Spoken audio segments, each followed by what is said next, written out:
सोचिए, आपका बॉडी का सबसे बड़ा रक्षक, सबसे लॉयल दोस्त आपका गट है। लेकिन हम उसे तब तक याद नहीं करते जब तक वो दर्द, ब्लोटिंग या डिजीज के रूप में हेल्प मांगना शुरू न कर दे। साइंस कहती है आपकी हैप्पीनेस, इम्यूनिटी और यहां तक कि डिसीजन मेकिंग, सबका कंट्रोल आपके गट के हाथ में है। फिर भी हम उसे जंक फूड, स्ट्रेस और निग्लेक्ट का गिफ्ट देते हैं। आज हम खोलेंगे आपके अंदर छुपा वो रहस्य जो आपकी जिंदगी बदल सकता है। चैप्टर 1, गट, आपका सेकंड ब्रेन। अगर मैं आपसे कहूं कि आपके बॉडी के अंदर एक और ब्रेन है जो चुपचाप, बिना आपकी परमिशन के हर सेकंड डिसीजंस ले रहा है, तो ये ब्रेन आपके स्कल में नहीं है, ये आपकी बेली में है। साइंस इसे कहता है एंटेरिक नर्वस सिस्टम, और ये आपका सेकंड ब्रेन है। ये सिर्फ खाना डाइजेस्ट नहीं करता, ये आपको डिजीज से बचाता है, मूड कंट्रोल करता है और जरूरत पड़ने पर जान भी बचा सकता है।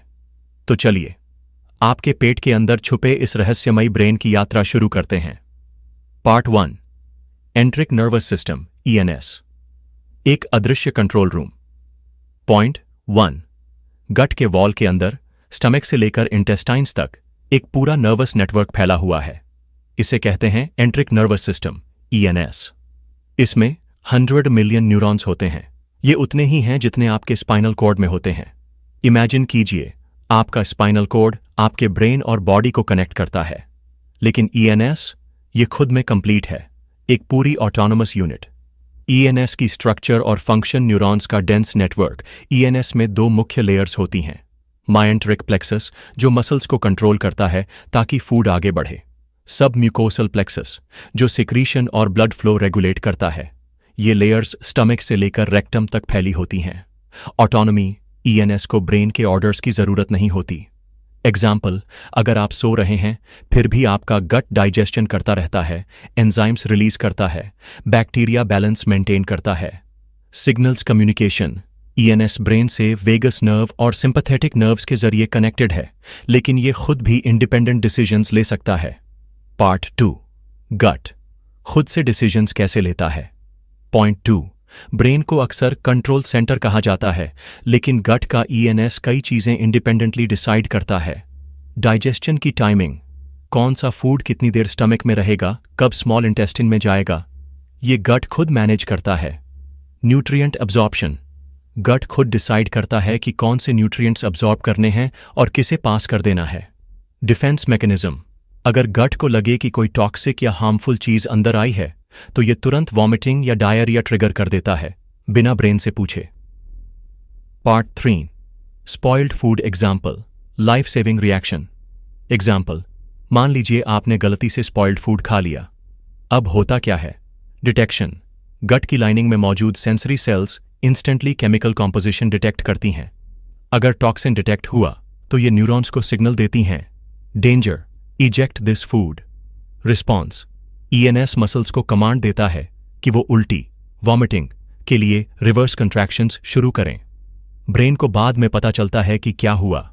सर्वाइवल मैकेनिज्म, ये प्रोसेस सिर्फ कुछ सेकंड्स में होता है और कई बार आपकी लाइफ बचा लेता है। साइंस फैक्ट, ENS की ये एबिलिटी एवोल्यूशनरी अडेप्टेशन है। हमारे एंसेस्टर्स के लिए ये सर्वाइवल का सबसे इंपॉर्टेंट टूल था। पार्ट 4, ENS सिर्फ डिजेस्शन तक सीमित नहीं है। ENS की पावर को अंडर एस्टिमेट करना आसान है, लेकिन ये हार्मोन्स रिलीज कंट्रोल करता है, जैसे गैस्ट्रिन, सीक्रेटिन। गट बैक्टीरिया से कम्युनिकेट करता है ताकि माइक्रोबायोम हेल्थी रहे। मूड और ब्रेन केमिस्ट्री अफेक्ट करता है, क्योंकि ENS सेरोटोनिन का मैसिव प्रोड्यूसर है। पार्ट 5, ENS और ब्रेन का पार्टनरशिप। ENS और ब्रेन एक दूसरे से लगातार बातें करते हैं। ब्रेन स्ट्रेस में होता है, गट में क्रैम्प्स, ब्लोटिंग, डायरिया हो सकता है। गट में इम्बैलेंस होता है, ब्रेन में एंग्जाइटी, लो मूड हो सकता है। इसे कहते हैं गट ब्रेन एक्सिस, जो आने वाले चैप्टर्स में हम डीप में समझेंगे। पार्ट 6, क्यों इसे सेकंड ब्रेन कहा जाता है। न्यूरॉन्स की संख्या, 100 मिलियन न्यूरॉन्स। ये एक छोटे कैट के ब्रेन जितना कॉम्प्लेक्स नेटवर्क है। ऑटोनॉमी, ENS बिना ब्रेन के ऑर्डर्स के सर्वाइवल डिसीजंस ले सकता है। बाई डायरेक्शनल कम्युनिकेशन, ENS और ब्रेन एक दूसरे को इन्फ्लुएंस करते हैं, लेकिन ईएनएस कई बार खुद ही मास्टर बन जाता है। Part 7 real life implications. Irritable bowel syndrome IBS, ENS की सिग्नलिंग में डिसफंक्शन, डिप्रेशन लिंक, ईएनएस में neurotransmitter imbalance, food poisoning survival, ENS के रैपिड रिस्पॉन्स की वजह से। Part 8 lifestyle tips for a healthy ENS, mindful eating, slow chewing, calm environment, probiotic rich diet, yogurt, kefir, fermented foods, stress management, meditation, deep breathing, avoid ultra processed foods, ये ENS की signalling disrupt करते हैं। Hydration, smooth digestion और ENS communication के लिए जरूरी। आपका गट सिर्फ एक फूड प्रोसेसर नहीं है, ये एक इंटेलिजेंट गार्डियन है जो आपके लिए हर सेकंड डिसीजंस लेता है, आपको खतरे से बचाता है, आपकी हेल्थ डिजाइन करता है। इसलिए जब अगली बार आप खाना खाएं, याद रखिए आप सिर्फ पेट भरने के लिए नहीं खा रहे, आप अपने सेकंड ब्रेन को फीड कर रहे हैं। उसे रिस्पेक्ट दीजिए और वो आपको लंबी स्वस्थ जिंदगी का गिफ्ट देगा। चैप्टर 2 डाइजेशन का असली साइंस। हम सोचते हैं कि खाना पेट में जाता है और बस डाइजेशन शुरू हो जाता है, लेकिन असलियत यह है कि आपकी डाइजेशन जर्नी आपके पेट से नहीं बल्कि आपके माउथ से शुरू होती है। आपके हर बाइट के साथ आपका बॉडी एक केयरफुली कोरियोग्राफ्ड परफॉर्मेंस करता है, जिसमें डजन्स ऑफ ऑर्गन्स, केमिकल्स और माइक्रोस्कोपिक सोल्जर्स शामिल होते हैं।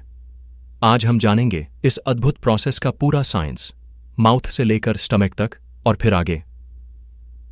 पार्ट 1 डाइजेशन, एक टीम एफर्ट। डाइजेशन कोई सिंगल इवेंट नहीं है, ये एक मल्टी स्टेज प्रोसेस है जिसमें हर ऑर्गन अपनी अलग रोल निभाता है और यह प्रोसेस शुरू होती है माउथ से।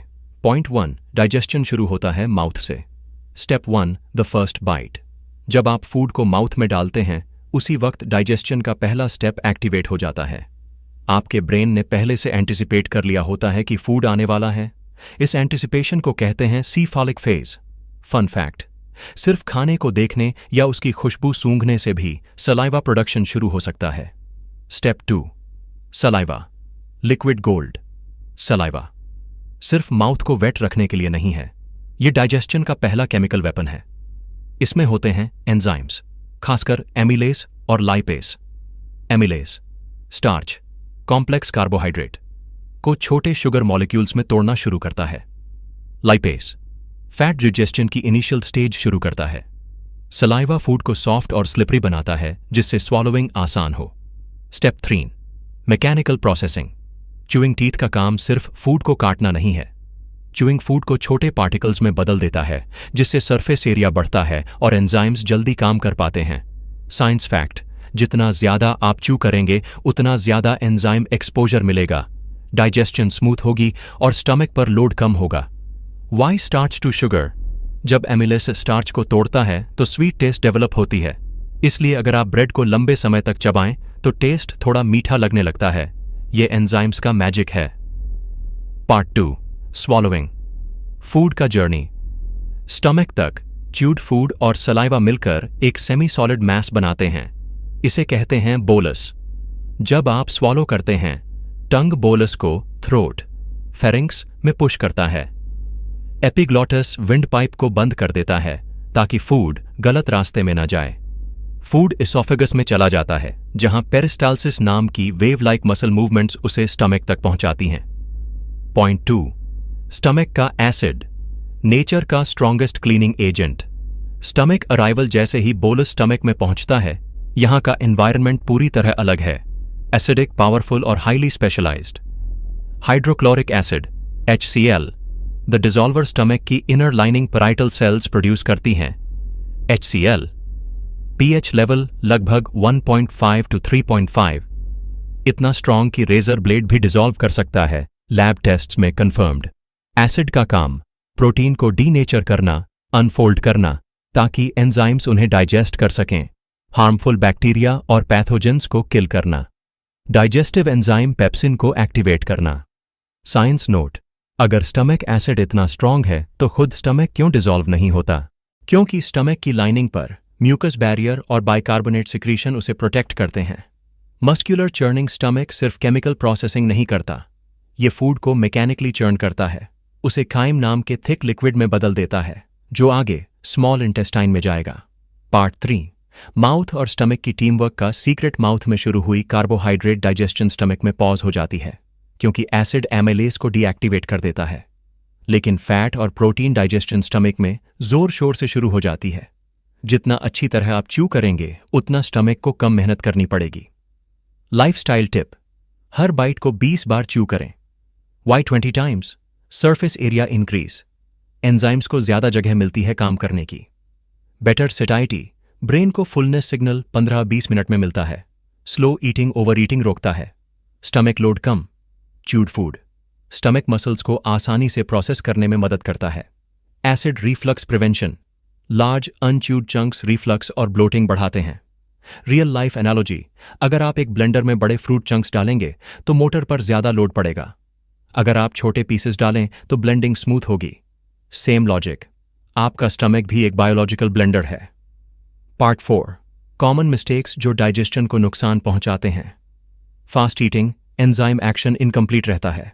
लो सलाइवा प्रोडक्शन, डिहाइड्रेशन या स्ट्रेस से सलाइवा कम बनता है।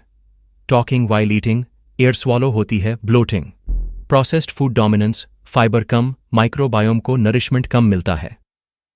Part 5, quick data facts. Saliva रोज लगभग 0.5 से 1.5 लीटर्स प्रोड्यूस होता है। स्टमक एसिड बैक्टीरिया के 99% टाइप्स किल कर देता है। च्यूइंग से कैलोरी एब्जॉर्प्शन एफिशिएंसी बढ़ जाती है। Good for nutrition, bad if over eating.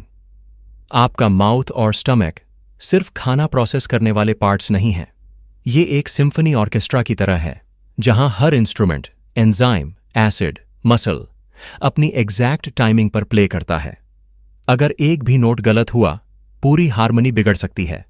इसलिए अगली बार जब आप खाना खाएं, पॉज कीजिए, हर बाइट को टेस्ट कीजिए और अपने बॉडी के इस अद्भुत ऑर्केस्ट्रा को अप्रिशिएट कीजिए, क्योंकि अच्छी डिजेस्शन सिर्फ अच्छी हेल्थ नहीं देती, ये आपकी एनर्जी, मूड और पूरी जिंदगी की क्वालिटी बदल देती है। चैप्टर 3, माइक्रोबायोम, आपके अंदर की इनविजिबल आर्मी। आपके अंदर एक पूरी दुनिया बसी हुई है। इतनी बड़ी दुनिया कि अगर इसकी पॉपुलेशन को काउंट करना चाहें तो नंबर्स आपको हैरान कर देंगे। 100 ट्रिलियन से भी ज्यादा माइक्रोस्कोपिक जीव जो न तो आपके दुश्मन हैं, न सिर्फ आपके दोस्त, बल्कि आपके बॉडी के एसेंशियल पार्टनर्स हैं। साइंस इन्हें कलेक्टिवली कहता है माइक्रोबायोम। ये आर्मी इतनी ताकतवर है कि आपकी डाइजेशन, इम्यूनिटी, मूड और यहां तक कि आपकी बॉडी शेप तक को कंट्रोल कर सकती है। Part 1, microbiome, a hidden universe. Point 1, गट में लगभग 100 ट्रिलियन बैक्टीरिया रहते हैं। ये आपके सेल्स की संख्या से भी ज्यादा है। मतलब आपके अंदर जितने बैक्टीरिया हैं उतने आपके खुद के ह्यूमन सेल्स भी नहीं। विजुअलाइजेशन, इमेजिन कीजिए कि आपके गट के अंदर एक बस्टलिंग मेगा सिटी है। ट्रिलियंस ऑफ इनहैबिटेंट्स, हर एक का अपना काम, अपनी जिम्मेदारी। माइक्रोबायोम का कॉम्पोजिशन सिर्फ बैक्टीरिया ही नहीं, इसमें वायरसेस, फंजाई, प्रोटोजोआ भी शामिल हैं। सबसे ज्यादा कॉन्सेंट्रेशन लार्ज इंटेस्टीन में होती है। हर व्यक्ति का माइक्रोबायोम यूनिक होता है, बिल्कुल फिंगरप्रिंट की तरह। ऑरिजिन स्टोरी, माइक्रोबायोम की जर्नी आपके जन्म के साथ शुरू होती है। नॉर्मल डिलीवरी से पैदा होने पर आप अपनी मदर के बर्थ कैनाल से बैक्टीरिया इनहेरिट करते हैं। सी सेक्शन में ये ट्रांसफर कम होता है, जिससे इनिशियल माइक्रोबायोम प्रोफाइल अलग होती है। ब्रेस्ट फीडिंग से बेनिफिशियल बैक्टीरिया को नरिशमेंट मिलता है, खासकर बाइफिडोबैक्टीरिया। पार्ट 2, माइक्रोबायोम की सुपर पावर्स। पॉइंट 2, ये माइक्रोस्कोपिक आर्मी सिर्फ खाना डाइजेस्ट नहीं करती। इनके काम इतने वाइटल हैं कि इनके बिना सर्वाइवल मुश्किल है। 1, digestion support, complex carbohydrates fibre को ब्रेक करने में हेल्प करते हैं, जो ह्यूमन एंजाइम्स खुद नहीं कर पाते। Short chain fatty acids SCFAs produce करते हैं, जो कोलन की सेल्स के फ्यूल होते हैं। 2, 7, vitamin production, vitamin K blood clotting के लिए जरूरी। बी विटामिन्स एनर्जी, मेटाबॉलिज्म और नर्वस सिस्टम हेल्थ के लिए essential. 3, pathogen defence, healthy bacteria gut के रियल एस्टेट पर कब्जा कर लेते हैं, जिससे हार्मफुल बैक्टीरिया सेटल नहीं कर पाते। एंटीमाइक्रोबियल पेप्टाइड्स प्रोड्यूस करके पैथोजेंस को मारते हैं। इम्यून सिस्टम को ट्रेन करते हैं कि फ्रेंड और एनिमी में फर्क कर सके। Part 3, data health impact. Data research बताता है कि डाइवर्स और बैलेंस्ड माइक्रोबायोम ओबेसिटी रिस्क को लगभग 30% तक कम कर सकता है। टाइप 2 डायबिटीज, डिप्रेशन और इन्फ्लेमेटरी बाउल डिजीजेस के रिस्क को भी कम करता है। इम्यून रिस्पॉन्स को बेहतर बनाता है। इन्फेक्शंस से रिकवरी तेज होती है। Part 4, the delicate balance, dysbiosis. जब माइक्रोबायोम का बैलेंस बिगड़ता है, इसे कहते हैं dysbiosis, overgrowth of harmful bacteria, decrease in beneficial bacteria. Triggers: high sugar processed food diet, overuse of antibiotics, chronic stress, sleep deprivation. Effects: bloating, diarrhea, constipation, increased inflammation, long-term diseases, IBS, obesity, autoimmune disorders. Part 5, how microbiome talks to the brain. Gut bacteria neurotransmitters produce करते हैं, जैसे serotonin, dopamine. ये vagus nerve के जरिए brain को signals भेजते हैं। Mood disorders, anxiety, even decision making bacteria के केमिकल मैसेजेस से इन्फ्लुएंस हो सकते हैं। Part 6, strengthening your invisible army lifestyle. Tips: fibre rich foods, fruits, vegetables, legumes, fermented foods, yogurt, kefir, sauerkraut, kimchi, prebiotics, onion, garlic, asparagus. Avoid unnecessary antibiotics. Regular sleep stress management. Part 7, real life analogy. Imagine कीजिए, आपके गट का microbiome एक well trained army है। Soldiers, beneficial bacteria, border पर तैनात हैं। Engineers, fibre digesting bacteria, आपके energy resources manage कर रहे हैं। Intelligence officers, immune trainers, enemy को पहचानना सिखा रहे हैं।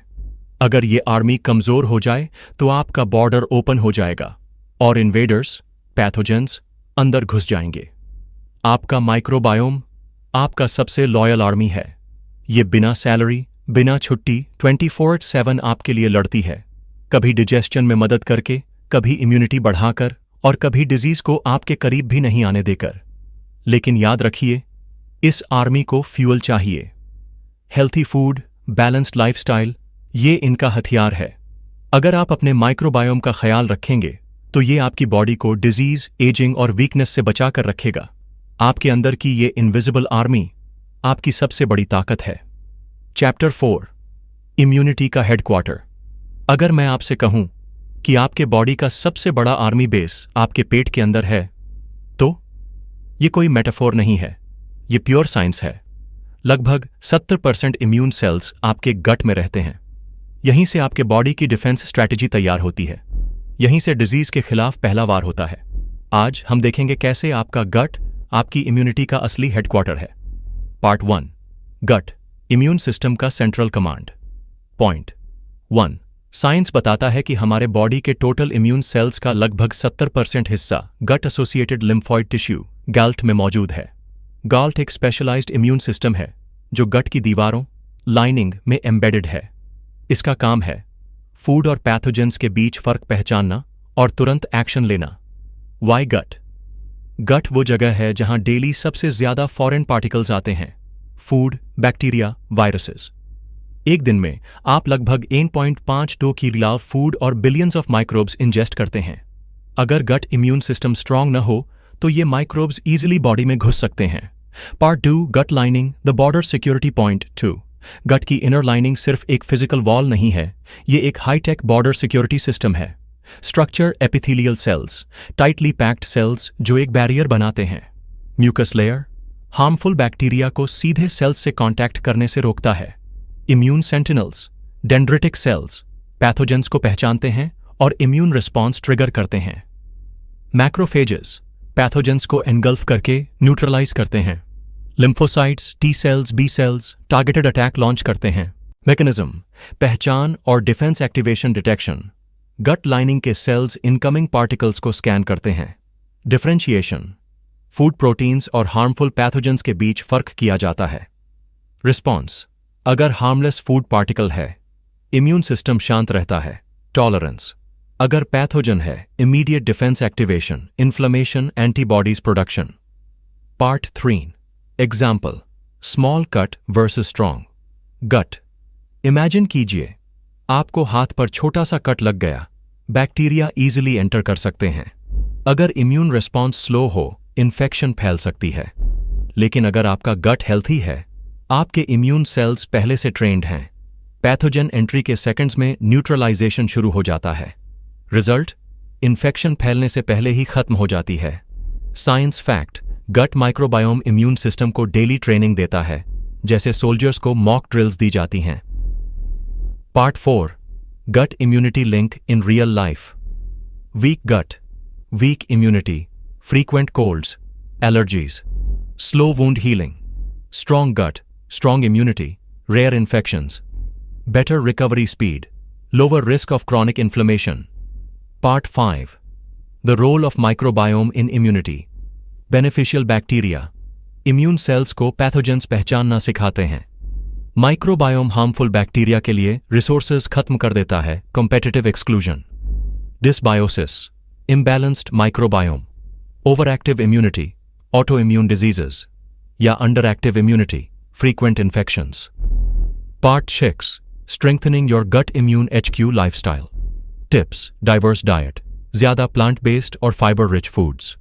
Probiotics, prebiotics, microbiome को feed करें. Avoid unnecessary antibiotics, ये beneficial bacteria को kill कर देते हैं. Manage stress, chronic stress immune system को suppress करता है. Adequate sleep, 7-9 घंटे, ताकि इम्यून सेल्स ऑप्टिमल काम करें। Part 7, data snapshot. Gut immune cells का वॉल्यूम स्प्लीन और लिम्फ नोड्स कंबाइंड से ज्यादा है। Strong microbiome infection recovery time को 25-30% तक कम कर सकता है। चिल्ड्रन जिनका माइक्रोबायोम डाइवर्स होता है, उनमें एलर्जीज का रिस्क 40% तक कम होता है।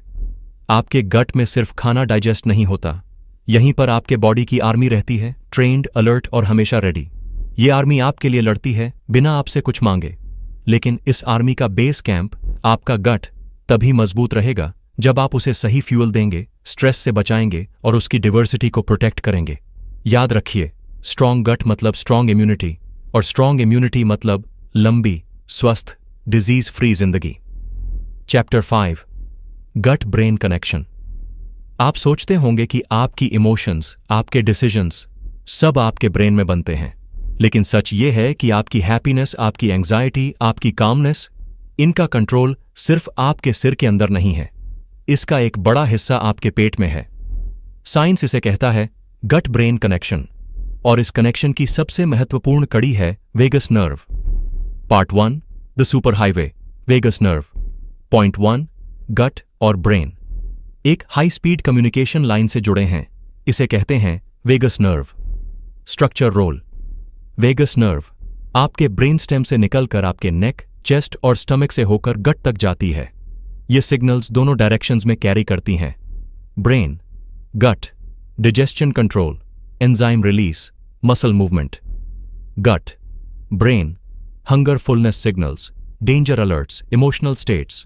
फन फैक्ट, वेगस नर्व में जाने वाले सिग्नल्स में से लगभग 80-90% सिग्नल्स गट से ब्रेन की ओर जाते हैं, न कि ब्रेन से गट की ओर। मतलब गट ज्यादा बोलता है, ब्रेन ज्यादा सुनता है। Part 2, gut as a chemical factory. Point 2, gut सिर्फ फूड प्रोसेस नहीं करता, ये न्यूरोट्रांसमीटर्स बनाता है जो आपकी इमोशंस और बिहेवियर कंट्रोल करते हैं। Neurotransmitters from the gut: serotonin, mood stabiliser, happiness hormone; dopamine, motivation और रिवॉर्ड फीलिंग; गाबा, कामनेस और एंग्जाइटी कंट्रोल। डेटा, लगभग 90% सेरोटोनिन प्रोडक्शन गट में होती है, ब्रेन में नहीं, यानी आपकी खुशियों का फैक्ट्री आपके पेट में है। हाउ इट वर्क्स, गट में मौजूद स्पेशल एंट्रोक्रोमाफिन सेल्स सेरोटोनिन प्रोड्यूस करते हैं। ये सेरोटोनिन डायरेक्टली ब्रेन में नहीं जाता, लेकिन वेगस नर्व और ब्लड पाथवेज के जरिए मूड रेगुलेटिंग सिस्टम्स को इन्फ्लुएंस करता है। गट बैक्टीरिया भी न्यूरोट्रांसमीटर प्रिकर्सर्स बनाकर इस प्रोसेस को बूस्ट करते हैं। Part 3, emotions in the stomach. आपने सुना होगा बटरफ्लाइज इन द स्टमक। ये सिर्फ मेटाफोर नहीं है। जब आप नर्वस होते हैं, ब्रेन स्ट्रेस सिग्नल्स गट को भेजता है, ब्लड फ्लो बदलता है, मसल कंट्रैक्शंस होते हैं, वो फ्लटरिंग फीलिंग आती है। Similarly stress, gut motility slow या फास्ट हो सकता है, कॉन्स्टिपेशन या डायरिया। गट इन्फ्लेमेशन, ब्रेन में एंग्जाइटी सिग्नल्स ट्रिगर कर सकता है। Part 4, research real life impact. Anxiety depression, dysbiosis, imbalanced microbiome. Serotonin और डोपामीन प्रोडक्शन रिड्यूस कर देता है। Result, mood disorders, low motivation. Decision making, gut signals brain की risk taking और इमोशनल जजमेंट एबिलिटीज को सटली इन्फ्लुएंस करते हैं। Case study data, एक स्टडी में प्रोबायोटिक्स लेने वाले पार्टिसिपेंट्स में एंग्जाइटी सिम्टम्स 40% तक कम हुए, सिर्फ 4-6 हफ्तों में। Part 5, how to strengthen the gut brain axis. Probiotic prebiotic foods, yogurt, kefir, onions, garlic. Stress management, meditation, yoga vagus nerve को एक्टिवेट करता है। रेगुलर स्लीप, न्यूरोट्रांसमीटर बैलेंस के लिए जरूरी। फिजिकल एक्टिविटी, गट मोटिलिटी और माइक्रोबायोम डाइवर्सिटी इंप्रूव होती है। Part 6, the two way street gut और ब्रेन का रिलेशनशिप डेलिकेट है। Bad mood, digestion problems. Bad digestion, mood problems. इसीलिए मॉडर्न मेडिसिन अब मेंटल हेल्थ और गट हेल्थ को साथ में ट्रीट करने पर जोर देती है। आपका गट सिर्फ खाना डाइजेस्ट करने वाला ऑर्गन नहीं है, ये एक पावरफुल कम्युनिकेटर है जो आपके ब्रेन को हर पल मैसेजेस भेजता है। आपकी हैप्पीनेस, आपकी काल्मनेस, आपकी एनर्जी, इन सब की जड़ में ये साइलेंट मैसेंजर काम कर रहा है। अगर आप अपने गट का ख्याल रखते हैं तो आप अपने ब्रेन का ख्याल रख रहे हैं, और अगर आपका ब्रेन हेल्थी है तो आपकी पूरी जिंदगी हेल्थी है। याद रखिए, एक खुश पेट एक खुश दिमाग बनाता है। चैप्टर 6, फूड, गट रिलेशनशिप। आप जो खाते हैं वही आपकी जिंदगी बनाता है। ये बात आपने कई बार सुनी होगी, लेकिन साइंस कहती है आप जो खाते हैं वो सिर्फ आपको एनर्जी नहीं देता, बल्कि आपके अंदर रहने वाले ट्रिलियंस ऑफ बैक्टीरिया की किस्मत भी तय करता है। और वही बैक्टीरिया आपकी इम्यूनिटी, आपकी डाइजेशन और यहां तक कि आपके मूड का फ्यूचर लिखते हैं। आज हम देखेंगे फूड और गट का असली रिश्ता। Part 1, food as fuel for your inner world. Point 1, fibre rich diet healthy bacteria को फीड करती है, और यही बैक्टीरिया आपके गट हेल्थ की फाउंडेशन बनाते हैं।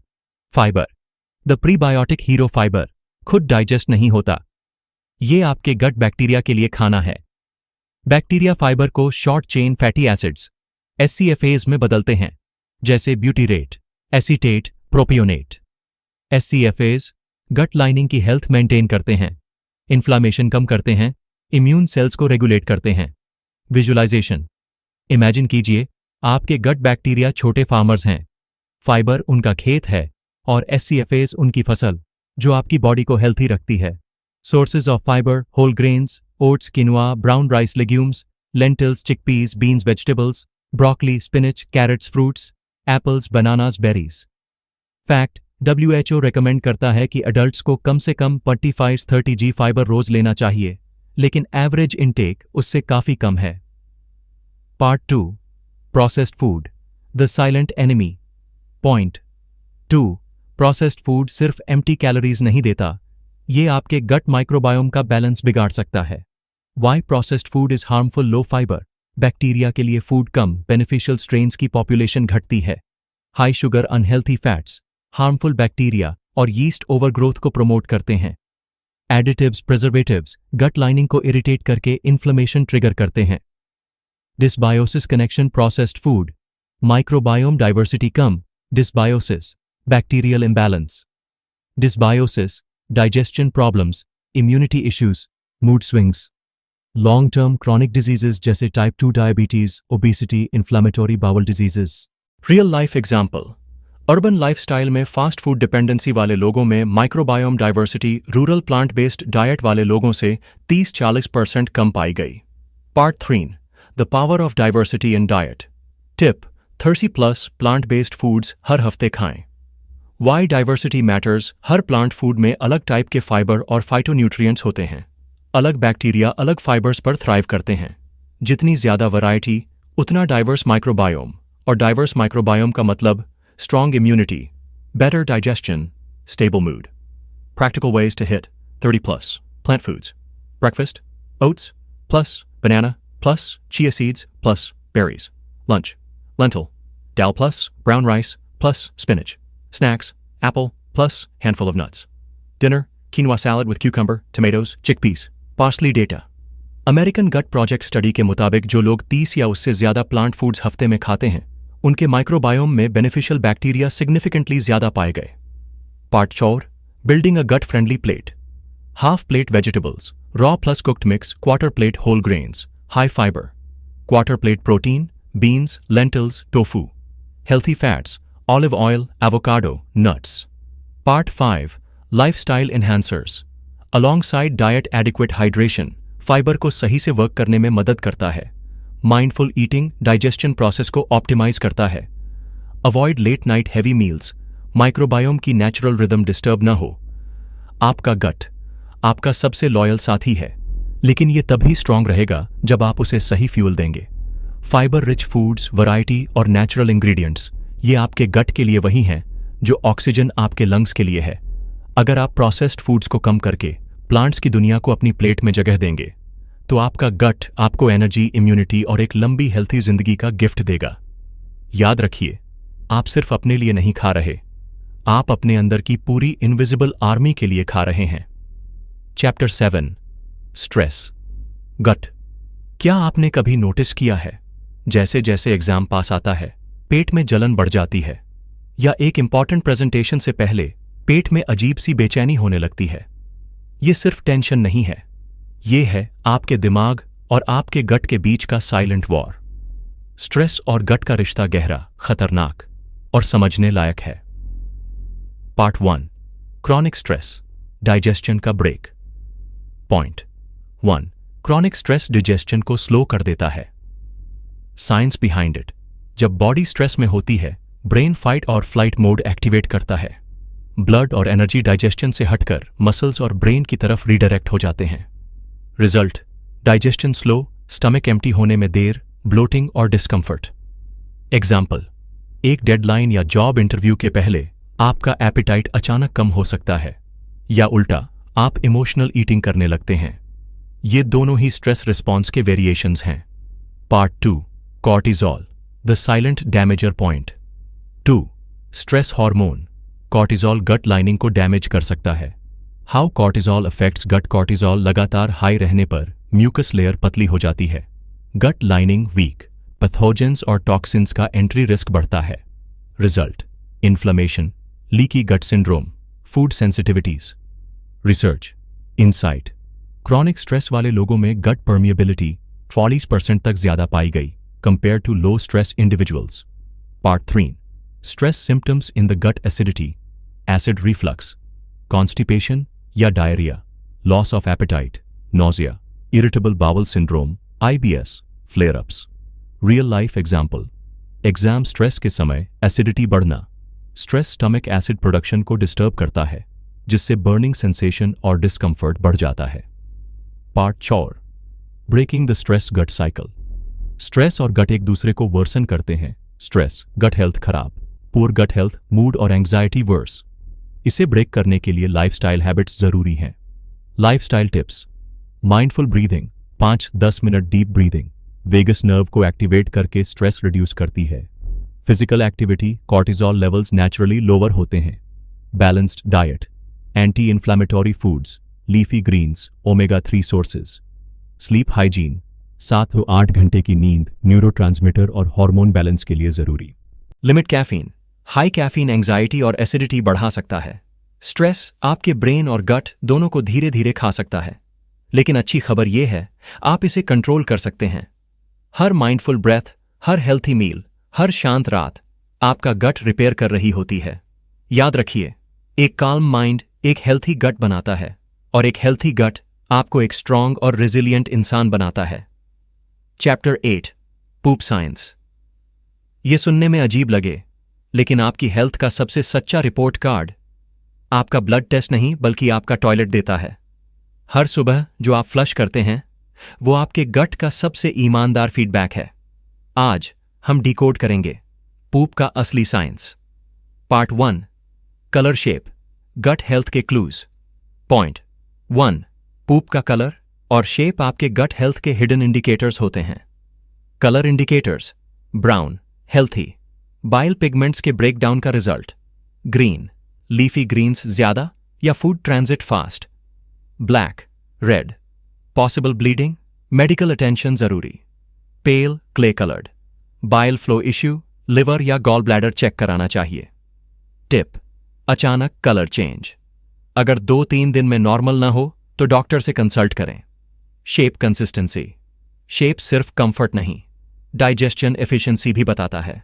Smooth soft ideal, hard lumpy, possible dehydration या फाइबर डिफिशिएंसी, वाटरी, इन्फेक्शन या rapid transit time. Science insight, gut transit time यानी फूड को माउथ से टॉयलेट तक पहुंचने का समय आमतौर पर 24 से 72 घंटे होना चाहिए। इससे ज्यादा या कम होना इम्बैलेंस का संकेत हो सकता है। Part 2, Bristol stool chart, your toilet guide point. 2, Bristol stool chart के टाइप 3 और 4 हेल्थीएस्ट माने जाते हैं। The 7 types. Type 1, separate hard lumps, constipation. Type 2, lumpy sausage, mild constipation. Type 3, sausage with cracks, healthy. Type 4, smooth, soft sausage, ideal healthy. Type 5, soft blobs, lacking fiber. Type 6, fluffy pieces, mushy, mild diarrhea.